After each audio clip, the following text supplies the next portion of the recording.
Uncle Giuseppe's Marketplace with my good friend Frankie the baker. Hello, Lily. Hello, everyone. I'm very excited. Tell us what we're making today.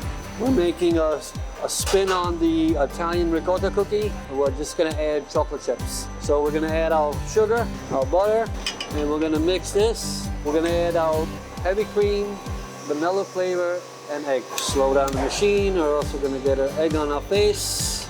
You blend that up, you open the machine, and everything could go in all at once. And what's that? This is ricotta. Oh, that's the ricotta cheese. Yep. Chocolate chips. And the flour.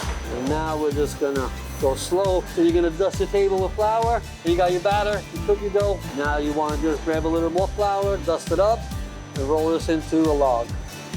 Then just pop them. Then you're gonna pop them in the oven, 330 degrees for 11 minutes. All right.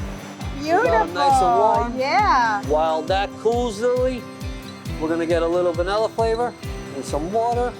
Grab our spatula and make some icing. Wow. That was powdered sugar. That's crazy. All right. You dip, I sprinkle. Yep. This is a great thing to do with the kids. There you have it, our chocolate chip ricotta cookie. Amazing and easy. So head to our website, news12.com. Try them. I think you're going to love them. Thanks, Frankie. All right, Will.